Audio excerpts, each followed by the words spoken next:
আসসালামু আলাইকুম। প্রবাস সংবাদে আমন্ত্রণ জানাচ্ছি আমি সামির হোসেন। বিস্তারিত সংবাদের শুরুতে জানিয়ে দিচ্ছি প্রবাস সংবাদ শিরোনাম। ত্রয়োদশ জাতীয় সংসদ নির্বাচন ও গণভোট 12 ফেব্রুয়ারি। উৎসবমুখর পরিবেশে নিঃসংকোচিত্তে সবাইকে ভোট দিতে সিইসির আহ্বান। সংসদ নির্বাচন ও গণভোটের তফসিল ঘোষণা, ইসিকে প্রধান উপদেষ্টার শুভেচ্ছা। দেশ গণতান্ত্রিক অভিযাত্রায় গুরুত্বপূর্ণ মাইলফলক অতিক্রম করল মন্তব্য।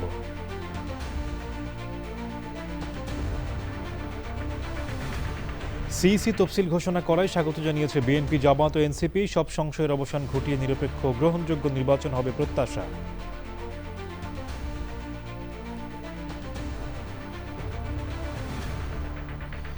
ফেব্রুয়ারির জাতীয় নির্বাচনের পর পদত্যাগের পরিকল্পনার কথা জানালেন রাষ্ট্রপতি। দূতাবাসগুলো থেকে তার প্রতিকৃতি সরানোর অভিযোগ।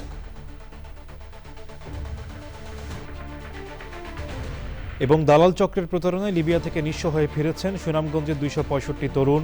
আইনি পদক্ষেপ নিতে সংশ্লিষ্টদের এগিয়ে আসার আহ্বান।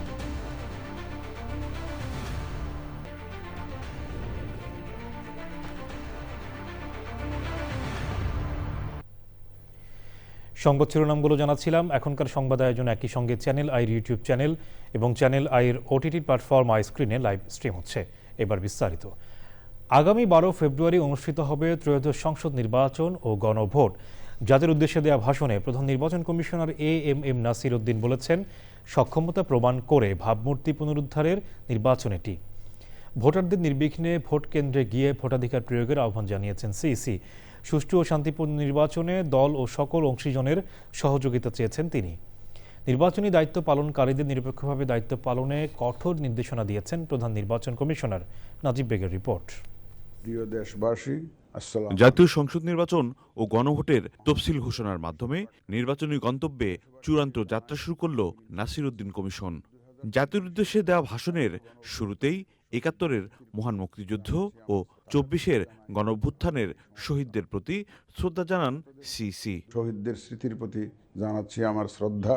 জানালেন, সংসদ নির্বাচন ও গণভোট হবে 12 ফেব্রুয়ারি। সংসদ নির্বাচনের মনোনয়নপত্র দাখিলের শেষ সময় ২৯ ডিসেম্বর। মনোনয়নপত্র যাচাই বাছাই চলবে ৩০ ডিসেম্বর থেকে ৪ জানুয়ারি পর্যন্ত। রিটার্নিং কর্মকর্তার সিদ্ধান্তের বিরুদ্ধে ইসিতে আপিল দায়েরের সময়সীমা ১১ জানুয়ারি। আপিল নিষ্পত্তি করা হবে ১২ জানুয়ারি থেকে ১৮ জানুয়ারি পর্যন্ত। প্রার্থিতা প্রত্যাহারের শেষ তারিখ ২০ জানুয়ারি। প্রার্থীদের প্রতীক বরাদ্দ করা হবে ২১ জানুয়ারি। ভোটে প্রচার প্রচারণা করা যাবে ২২ জানুয়ারি থেকে ১০ ফেব্রুয়ারি সকাল ৭:৩০ পর্যন্ত। আগামী ২০২৬ সালের ফেব্রুয়ারি মাসের ১২ তারিখ রোজ বৃহস্পতিবার ৩০০ আসনে ত্রয়োদশ জাতীয় সংসদ সাধারণ নির্বাচন এবং একই সাথে জুলাই জাতীয় সনদ সংবিধান সংস্কার বাস্তবায়ন আদেশ ২০২৫-এর উপর গণভোট অনুষ্ঠিত হবে। গ্রহণযোগ্য নির্বাচনে সংশ্লিষ্ট অংশীজনদের সহযোগিতা চান সিইসি। বলেন, অতীতের নির্বাচন নষ্ট করেছে দেশের ভাবমূর্তি। দুঃখজনক হলেও সত্য যে মানসম্মত নির্বাচনের অনুপস্থিতি প্রায়শই আমাদের ঐতিহ্য এবং সামষ্টিক প্রত্যাশাকে ম্লান করেছে। আসুন আমরা আচরণবিধি মেনে একটি শান্তিপূর্ণ ও উৎসবমুখর নির্বাচন নিশ্চিত করি। শান্তিপূর্ণ সহাবস্থান এবং পারস্পরিক শ্রদ্ধা নিশ্চিত করে ভোটারদের বিশ্বাস ও আস্থা অর্জনই হোক আপনাদের লক্ষ্য। যে কোনো মূল্যে প্রশ্নমুক্ত নির্বাচন করার কথা আবারও ব্যক্ত করে নির্ভয়ে ভোট কেন্দ্রে আসতে ভোটারদের প্রতি আহ্বান জানান সিইসি। এই নির্বাচন হচ্ছে সক্ষমতা প্রমাণ করে ভাবমূর্তি পুনরুদ্ধারের অনন্য সুযোগ। যে কোনো ভয়ভীতি, প্রলোভন, প্রবঞ্চনা এবং সীমাবদ্ধতার ঊর্ধ্বে উঠে নিঃসংকোচে আপনাদের ভোটাধিকার প্রয়োগ করুন। আপনাদের নিরাপদ ও উৎসবমুখর অংশগ্রহণ নিশ্চিতকল্পে সংশ্লিষ্ট সকল প্রতিষ্ঠান ও বাহিনী কাজ করবে। দায়িত্ব পালনে অনিয়ম করলে কিংবা সুষ্ঠু নির্বাচনের পথে কেউ বাধা হলে ছাড় না দেওয়ার হুঁশিয়ারি দিয়েছেন সিইসি। আমাদের অঙ্গীকার হচ্ছে একটি সুষ্ঠু ও সুন্দর নির্বাচন অনুষ্ঠান। অতীতে কোনো ধরনের নির্বাচন করার অভিজ্ঞতা না থাকলেও একই দিনে সংসদ নির্বাচন ও গণভোটের চ্যালেঞ্জের সামনে নাসিরউদ্দিন কমিশন। আইনশৃঙ্খলা পরিস্থিতি নিয়ন্ত্রণের পাশাপাশি ভোটারদের আস্থা ফিরিয়ে ভোট কেন্দ্রে আনাও একটি বড় চ্যালেঞ্জ বলে মনে করছেন সংশ্লিষ্টরা। সব কিছুকে ছাপিয়ে রাজনৈতিক দলসহ সকল অংশীজনদের কাছে একটি গ্রহণযোগ্য ও স্বচ্ছ নির্বাচন করা যে সহজ হবে না সেটি নিশ্চিত করে বলাই যায়। নাজিব বেগ, চ্যানেল আই, ঢাকা। ত্রয়োদশ জাতীয় সংসদ নির্বাচন এবং গণভোটের তফসিল ঘোষণা করায় নির্বাচন কমিশনকে আন্তরিক শুভেচ্ছা ও অভিনন্দন জানিয়েছেন প্রধান উপদেষ্টা প্রফেসর মোহাম্মদ ইউনূস। এক শুভেচ্ছা বার্তায় তিনি বলেন, এই তফসিল ঘোষণার মধ্য দিয়ে বাংলাদেশের গণতান্ত্রিক অভিযাত্রা একটি গুরুত্বপূর্ণ মাইল ফলক অতিক্রম করল। নির্বাচন কমিশন তাদের সাংবিধানিক দায়িত্ব পালন করবে স্বাধীনভাবে, নিরপেক্ষভাবে এবং সর্বোচ্চ পেশাদারিত্বের সঙ্গে। নির্বাচন ও গণভোটকে উৎসবমুখর, অংশগ্রহণমূলক ও সম্পূর্ণ সুষ্ঠুভাবে সম্পন্ন করার লক্ষ্যে অন্তর্বর্তীকালীন সরকার নির্বাচন কমিশনকে সব ধরনের প্রয়োজনীয় সহায়তা প্রদান করবে।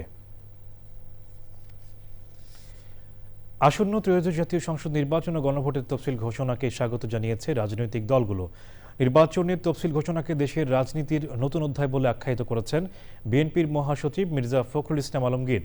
তফসিলকে স্বাগত জানিয়েছে বাংলাদেশ জামাত ইসলামী। দলটি বলেছে, নির্বাচন নিয়ে অনিশ্চয়তা থাকলে সেটা কেটে যাবে। ঘোষিত তফসিলকে স্বাগত জানালেও সুষ্ঠু ও নিরপেক্ষ ভোটের আয়োজনে ঘাটতি রয়েছে বলে মনে করে জাতীয় নাগরিক পার্টি এনসিপি। যে তফসিল ঘোষণা হয়েছে তাতে আমরা মোটামুটিভাবে সন্তুষ্ট। আমি মনে করি যে বাংলাদেশের রাজনৈতিক ইতিহাসে নিঃসন্দেহে একটি অত্যন্ত বড় উল্লেখযোগ্য একটা ঘটনা। আমাদের প্রত্যাশা যে নির্বাচন কমিশন একেবারে নিরপেক্ষভাবে, সুষ্ঠুভাবে, অবাধ এবং একটা গ্রহণযোগ্য নির্বাচন অনুষ্ঠান করবে। এই ঘোষণাকে আমরা স্বাগত জানাচ্ছি। জাতীয় সংসদ নির্বাচন নিয়ে কোনো অনিশ্চয়তা থাকলে সেটা কেটে যাবে ইনশাআল্লাহ। এবং এর পাশাপাশি আমরা এটাও বলতে চাই যে জাতীয় সংসদ নির্বাচনকে সুষ্ঠু, সুন্দর এবং নিরপেক্ষ করার জন্যে অনেকগুলো গুরু দায়িত্ব নির্বাচন কমিশনকে পালন করতে হবে। বিশেষ করে সবগুলো রাজনৈতিক দলের জন্য লেভেল প্লেইং ফিল্ডকে নিশ্চিত করা, অবৈধ অস্ত্র উদ্ধার করা। দেশবাসীকে আমরা আহ্বান জানাচ্ছি, আমরা আহ্বান জানাতেই থাকব যে গণভোটে যাতে সংস্কারের যে প্রস্তাবগুলো যাতে ভোটটা জয়যুক্ত হয়। আজকে সরকার এবং নির্বাচন কমিশনকে ধন্যবাদ এবং স্বাগত জানাচ্ছি যে তারা ইলেকশনের তফসিল ঘোষণা করেছে। আগামী 12ই ফেব্রুয়ারিতে বাংলাদেশ একটি সুন্দর নির্বাচন দেখতে যাচ্ছে। আমরা একটি কথা বলবো, সরকার এবং নির্বাচন কমিশনের নির্বাচন নিয়ে সদিচ্ছা রয়েছে, কিন্তু নিরপেক্ষতা এবং সক্ষমতার অভাব রয়েছে। ফেব্রুয়ারির সংসদ নির্বাচনের পর নিজের পদ থেকে সরে যেতে চান রাষ্ট্রপতি মোহাম্মদ শাহাবুদ্দিন। বৃহস্পতিবার বার্তা সংস্থা রয়টার্সকে এই পরিকল্পনার কথা জানিয়েছেন তিনি। রয়টার্সের প্রতিবেদনে বলা হয়, রাষ্ট্রপতি বিদায় নিতে আগ্রহী, তিনি এখান থেকে চলে যেতে চান। রয়টার্সকে হোয়াটসঅ্যাপে সাক্ষাৎকারে রাষ্ট্রপতি আরও বলেন, দূতাবাসগুলো থেকে তার প্রতিকৃতি সরানো হয়েছে, এতে তিনি অপমানিত বোধ করেছেন। তবে নির্বাচন না হওয়া পর্যন্ত তিনি দায়িত্ব পালন করবেন। সাংবিধানিকভাবে রাষ্ট্রপতি হিসেবে দায়িত্ব রয়েছে বলেই তিনি এ অবস্থানে আছেন। রাজধানীর এভারকেয়ার হাসপাতালে চিকিৎসাধীন বিএনপি চেয়ারপারসন ও সাবেক প্রধানমন্ত্রী বেগম খালেদা জিয়ার শারীরিক অবস্থার উন্নতি না হওয়ায় ফুসফুস ও অন্যান্য অর্গানকে বিশ্রাম দেওয়ার জন্য তাকে ইলেকট্রিক ভেন্টিলেটর সাপোর্টে রাখা হয়েছে। এভারকেয়ার হাসপাতালের প্রেস বিজ্ঞপ্তিতে এই কথা জানানো হয়েছে। এভারকেয়ার হাসপাতালের প্রেস বিজ্ঞপ্তিতে বলা হয়েছে, গত কয়েকদিনের বিভিন্ন পরীক্ষা নিরীক্ষায় সাবেক প্রধানমন্ত্রী বেগম খালেদা জিয়ার বেশ কিছু শারীরিক জটিলতা পরিলক্ষিত হয়। দেশি বিদেশি বিশেষজ্ঞ চিকিৎসকদের সমন্বয়ে গঠিত মেডিকেল বোর্ড প্রতিদিন বেগম খালেদা জিয়ার শারীরিক অবস্থা নিবিড়ভাবে পর্যবেক্ষণ করে তার চিকিৎসা দিয়ে আসছেন। এভারকেয়ার হাসপাতালের চিকিৎসক প্রফেসর শাহাবুদ্দিন তালুকদার কোনো অনুমান বা ভুল তথ্য প্রচার না করার অনুরোধ জানিয়েছেন।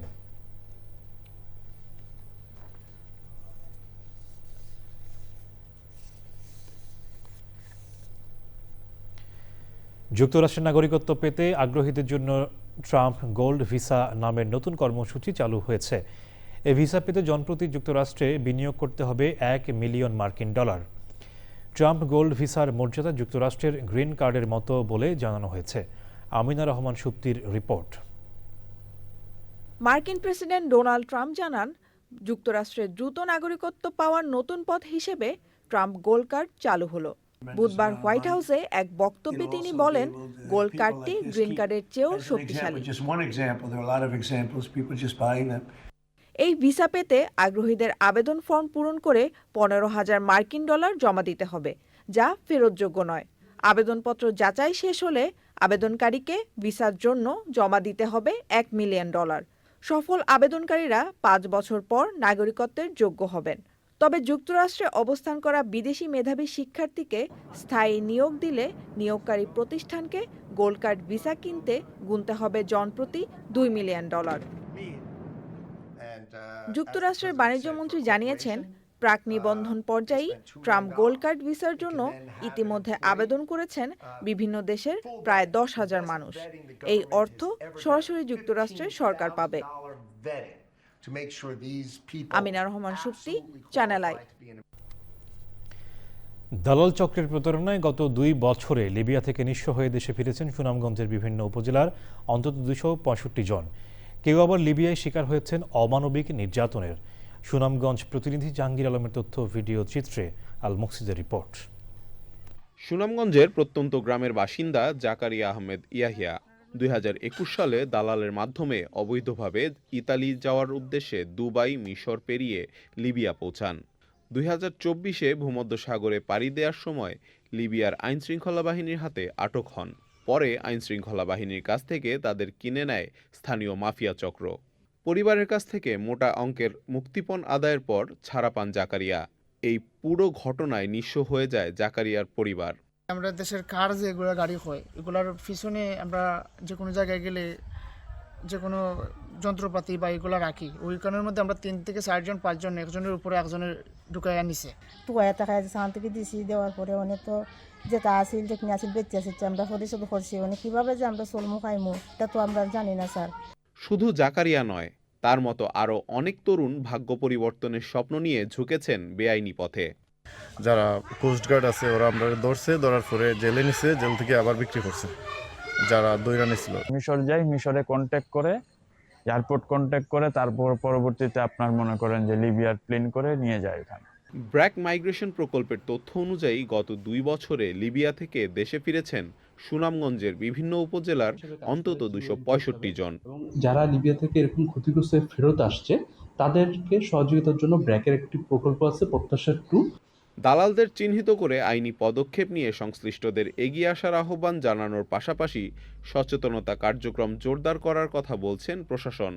এই সংক্রান্তে যদি কোনো দালাল বা অন্য কোনো কাউকে জড়িত পাওয়া যায় আমরা অবশ্যই আইনগত ব্যবস্থা নেব। জেলার বিভিন্ন কমিটিতে এবং অভিবাসন সংক্রান্ত কমিটিগুলোতে এই বিষয়ে নিরুৎসাহিত করে এবং কুফল বা ফলাফল পরিণতি সম্পর্কে আমরা অভিবাসন প্রত্যাশীদের অবহিত করে থাকি। অনিরাপদভাবে ইউরোপে যাওয়ার তালিকার শীর্ষে রয়েছে বাংলাদেশ। আল মুকসিদ, চ্যানেল আই। ভেনিজুয়েলার উপকূল থেকে তেল ট্যাঙ্কারবাহী জাহাজ জব্দ করেছে যুক্তরাষ্ট্র। বুধবার সামাজিক যোগাযোগ মাধ্যম ট্রুথে এক পোস্টে মার্কিন প্রেসিডেন্ট ডোনাল্ড ট্রাম্প এ তথ্য নিশ্চিত করেছেন। দেশটির সরকারের কয়েকজন কর্মকর্তাও বিষয়টি নিশ্চিত করেছেন। তারা বলেছেন, বুধবার বিকেলে ট্যাঙ্কারটির নিয়ন্ত্রণ নেয় কোস্টগার্ড। মার্কিন অ্যাটর্নি জেনারেল পাম বাউন্ডারি জাহাজ জব্দের ভিডিও প্রকাশ করে বলেন, এটি ভেনেজুয়েলা ও ইরান থেকে নিষিদ্ধ তেল পরিবহনে ব্যবহৃত একটি অপরিশোধিত তেলবাহী ট্যাঙ্কার। এই ঘটনাকে আন্তর্জাতিক জলদস্যুতা বলে নিন্দা জানিয়েছে ভেনেজুয়েলা। ট্যাঙ্কারে থাকা তেল যুক্তরাষ্ট্র নিজেদের কাছে রেখে দেবে বলে জানিয়েছে ট্রাম্প।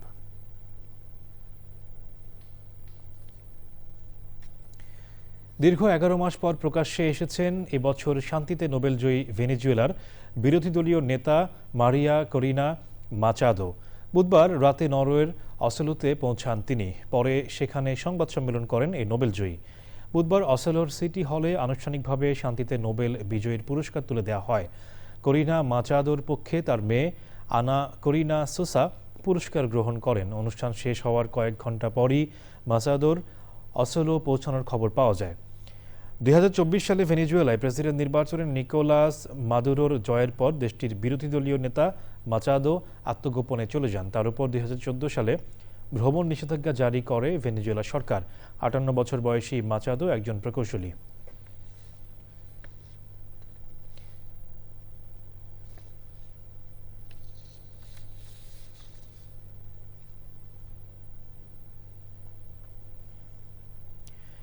2025 সালের নোবেল পুরস্কার বিজয়ীদের সম্মানে সুইডেনের স্টকহোমে চলছে সপ্তাহব্যাপী আলোক উৎসব। 6 ডিসেম্বর থেকে শুরু হওয়া এই উৎসবে শহরের কেন্দ্র এবং টেনস্ট্রা এলাকায় সাজানো হয়েছে মোট 19টি আলোক স্থাপনা। প্রতিদিন সন্ধ্যা 4টা থেকে রাত 10টা পর্যন্ত চলতে থাকা এই আয়োজন ঘিরে শহর জুড়ে উৎসবের আমেজ ছড়িয়ে পড়েছে। নোবেল জয়ীদের বিজ্ঞান, সাহিত্য, শান্তি সংক্রান্ত কাজগুলোকে নতুন দৃষ্টিতে তুলে ধরতেই শৈল্পিক স্থাপনা ও এই প্রদর্শনীর আয়োজন করা হয়েছে। এতে আন্তর্জাতিক ও স্থানীয় শিল্পী, ডিজাইনার এবং ছাত্রছাত্রীরা অংশ নিয়েছে। আলোর ভিজুয়াল আর্টের মাধ্যমে বিজয়ীদের কর্মকাণ্ডকে নগরবাসীর কাছে উপস্থাপন করা হয়।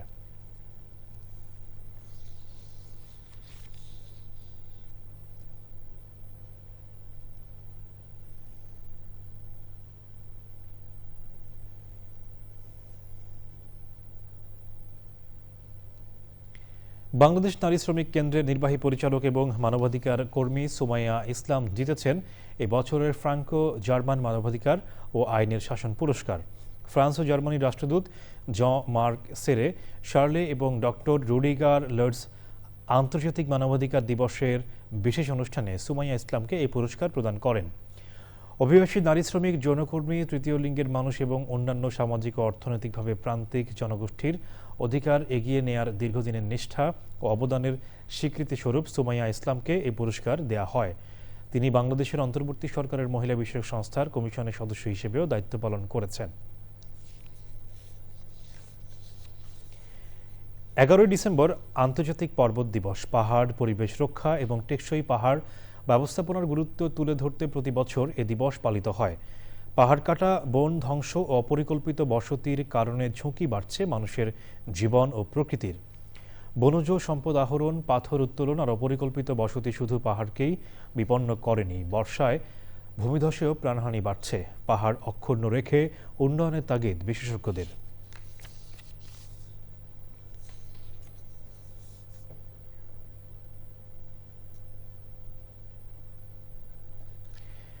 মাঠে গড়ানোর মাস কয়েক আগেই 2026-এর ফিফা বিশ্বকাপ ফুটবল নিয়ে তৈরি হচ্ছে একের পর এক বিতর্ক। ভিসা দিতে গড়িমসি করার প্রতিবাদে ইরান বয়কট করে ওয়াশিংটনে বিশ্বকাপের ড্র অনুষ্ঠান। মার্কিন প্রেসিডেন্ট ডোনাল্ড ট্রাম্পকে পিস অ্যাওয়ার্ড দেয়ায় তীব্র সমালোচনার মুখে পড়েছে ফিফা। এবার ম্যাচের সূচি ও ভেন্যু নির্বাচন নিয়ে তীব্র প্রতিবাদ জানিয়েছে মুসলিম অধ্যুষিত দুই দেশ ইরান ও মিশর। জি গ্রুপের দুই দল মিশর ও ইরান 26 জুন পরস্পরের মুখোমুখি হবে যুক্তরাষ্ট্রের সিয়াটলে। একই সময়ে সিয়াটলে সমকামীদের বার্ষিক সমাবেশ ও অনুষ্ঠান আয়োজনের ঘোষণা ফিক্সচার প্রণয়নের আগেই দিয়েছিল সমকামীদের সংগঠন LGBTQ+ প্রাইড। 26 জুনের মিশর ইরানের ম্যাচটিকে স্থানীয় আয়োজকরা প্রাইড ম্যাচ হিসেবে আখ্যায়িত করেছে। ম্যাচ চলাকালে স্টেডিয়ামের গ্যালারি ও শহর জুড়ে নানা অনুষ্ঠানের পরিকল্পনাও আছে। ক্ষুব্ধ ইরান ও মিশরের অভিযোগ, তাদের অনুভূতি অবস্থানকে আঘাত করতে সূচি প্রণয়ন অবহেলা করেছে ফিফা।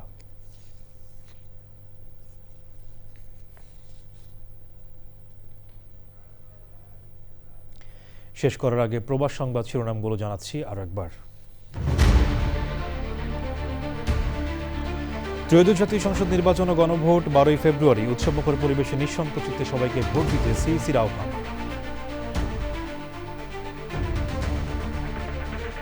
সংসদ নির্বাচন ও গণভোটের তফসিল ঘোষণা, ইসিকে ধন্যবাদ প্রধান উপদেষ্টার। দেশ গণতান্ত্রিক অভিযাত্রায় গুরুত্বপূর্ণ মাইলফলক অতিক্রম করল মন্তব্য।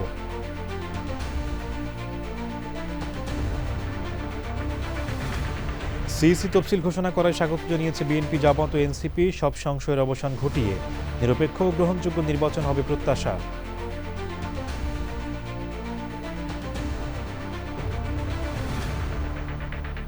ফেব্রুয়ারি জাতীয় নির্বাচনের পর পদত্যাগের পরিকল্পনার কথা জানালেন রাষ্ট্রপতি। দূতাবাসগুলো থেকে তার প্রতিকৃতি সরানোর অভিযোগ।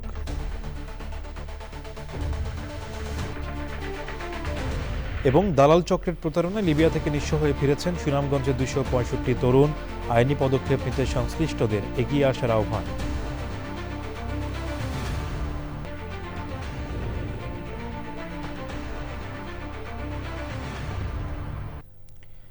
দর্শক, চ্যানেল আই এর সর্বশেষ সংবাদ জানতে ভিজিট করুন channelionline.com-এ। যুক্ত থাকুন আমাদের সোশ্যাল মিডিয়া প্ল্যাটফর্মগুলোর সাথে। এতক্ষণ সাথে থাকার জন্য ধন্যবাদ সবাইকে।